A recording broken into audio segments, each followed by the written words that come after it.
Hi, ich bin's wieder, eure Melissa Ming und heute geht es um meine Haare. Und nein, Leute, die Thumbnail ist kein Fake. Die mich schon länger abonnieren, ihr wisst ja, dass ich letztes Jahr bei Sylvie's Dessous Models mitgemacht habe und da wurden mir über 20 cm die Haare einfach abgeschnitten, was sehr tragisch für mich war. Aber glücklicherweise sind sie einfach so schnell nachgewachsen und ich habe ja auch immer so kleinere Updates gegeben auf Instagram und ich habe so viele Nachrichten bekommen, wie ich das denn mache oder wie sie denn überhaupt so schnell wachsen.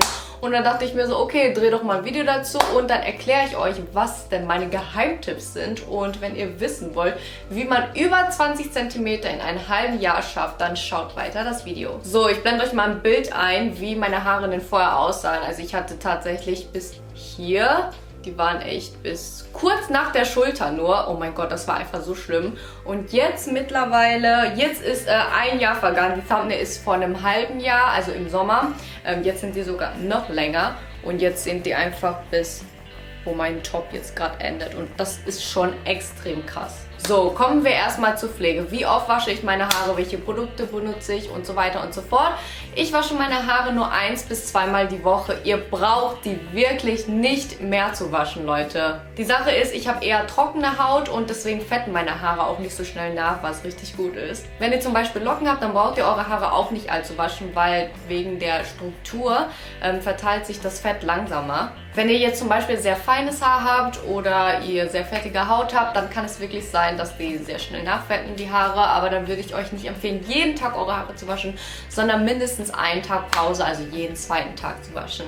Für fettige Haare gibt es ja immer eine Notlösung, ne? Also entweder ihr macht euch Zöpfe oder ihr macht euch einen Dutt oder einen hohen Zopf oder ihr benutzt Trockenshampoo oder einfach eine Mütze oder eine Cap. Zu viel Haare waschen ist nicht gut, weil dadurch der natürliche Fett von euren Haaren runtergewaschen wird. Aber dieses Fett ist gut für eure Haare, weil wenn es sich unten verteilt, dann habt ihr glänzende und geschmeidigere Haare. Deshalb, wenn ich immer meine Haare bürste abends, dann bürste ich meistens von ganz oben und dann verteilt sich das Fett immer nach unten. Das hört sich jetzt ganz komisch an, aber dieses Fett ist wirklich gut für eure Haare, weil das ist Natur pur, ne Leute?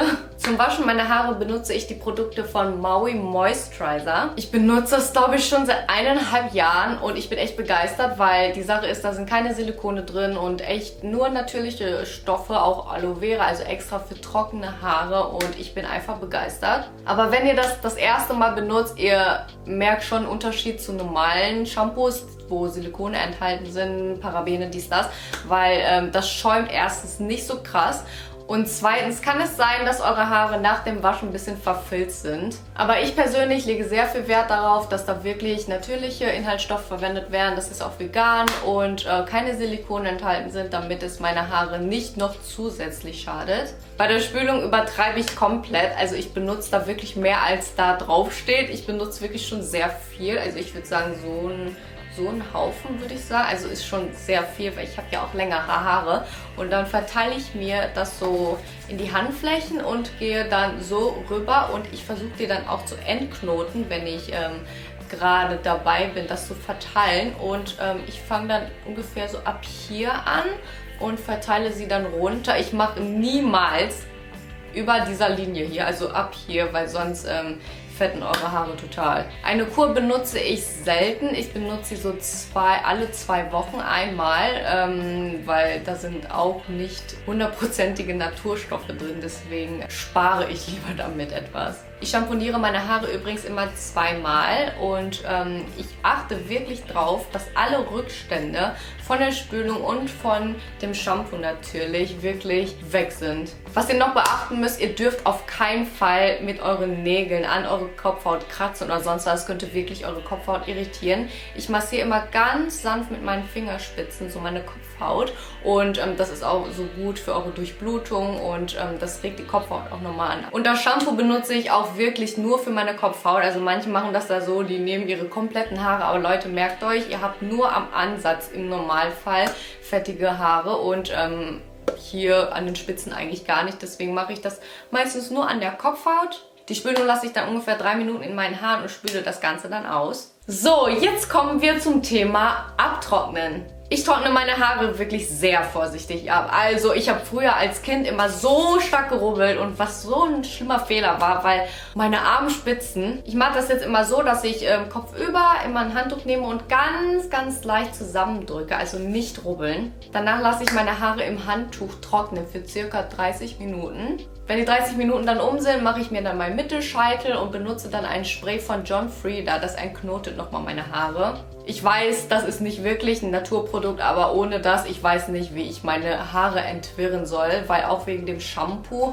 ist das ein bisschen schwierig, weil es ja jetzt nicht deine Haare geschmeidig, wunderschön macht, weil es ja wirklich ein Naturprodukt ist. Deswegen helfe ich ein bisschen nach und sprühe da ein bisschen drauf. So, viele werden mir jetzt sagen, nein, das ist total falsch, was du machst, aber ohne das geht bei mir auch nichts. Ich bürste nämlich immer meine Haare ganz, ganz vorsichtig durch, auch wenn sie nass sind. Ich weiß, in dem Zustand sind sie sehr empfindlich und sie können ganz leicht abbrechen, aber wenn ich das nicht mache, ihr habt keine Ahnung, dann sehe ich einfach aus wie ein Strubbelpeter. Wenn die noch nass sind, dann frühstücke ich währenddessen oder ich mache mein Make-up oder ich bin am Handy oder whatever. Und dann, wenn ich los muss, kurz davor, 5 Minuten davor, sind die ja schon fast trocken. Dann benutze ich nochmal einen Föhn und föhn damit drüber. Ich benutze aber nie die heißeste Stärke, weil Hitze ist nicht gut für eure Haare und haltet den Föhn auch ein bisschen weiter weg.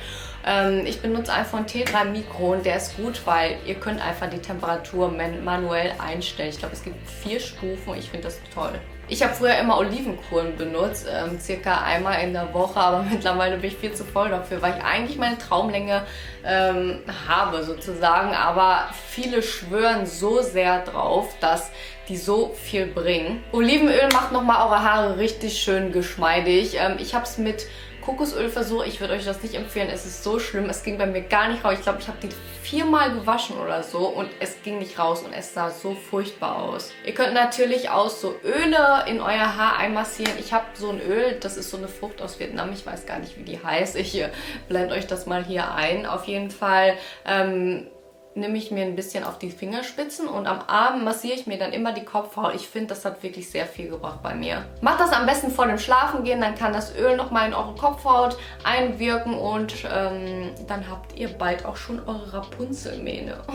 Eine Massage regt ja die Durchblutung an, was ich euch ja vorhin auch schon gesagt habe, wenn ihr zum Beispiel unter der Dusche irgendwie eure Haare einschamponiert und denselben Effekt erzeugt ihr auch mit dem Öl, nur das Öl ist halt noch besser, weil das Öl gut für eure Kopfhaut ist. Kommen wir zu dem, was ihr nicht machen dürft, nämlich eure Spitzen schneiden, beziehungsweise eure Haare. Leute, ihr wollt längere Haare, das heißt auch, dass ihr die nicht schneiden dürft.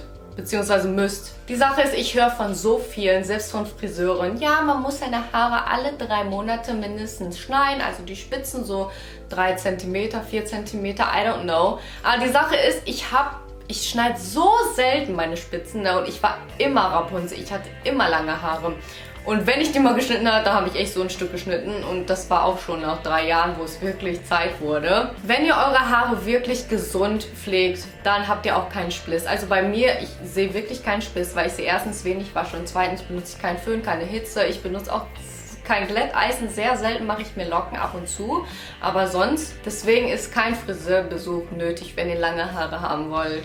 Was auch noch schlecht ist, ist die Sonne. Ja, die Sonne ist nicht nur schlecht für eure Gesichtshaut, sondern auch schlecht für eure Haare. Hitze ist allgemein nicht so gut für eure Haare, also ich würde euch ein Hitzespray empfehlen. Ich habe es benutzt, aber mittlerweile, weil ich so selten irgendwas am Glätteisen oder Locken mache, benutze ich das gar nicht mehr. Denn Hitze trocknet nämlich eure Haare aus. Das ist zum Beispiel auch im Winter der Fall, wenn eure Heizung auf 5 gestellt ist, eure Haut geht schlecht und auch euren Haaren leidet darunter.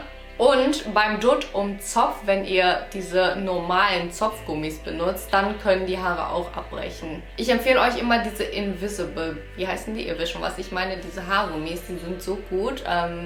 Da verliert auch keine Haare oder sonst was. Ich benutze sie immer nachts. Ich mache mir nachts entweder so einen normalen Zopf, so unten, hier unten. Ich mache den niemals oben, Leute, niemals. Mache den immer hier unten oder ich flechte mir die Haare, was auch gut für eure Haut ist, so geflochtenen Zopf und dann knote ich mir das Ende so zu. Was den Bürsten angeht, Bürsten ist auch super gut für eure Haare. Also ihr kennt ja den Spruch, wenn man 100 Mal die Haare bürstet am Tag, dann soll man wunderschönes Haar bekommen. Das stimmt auch.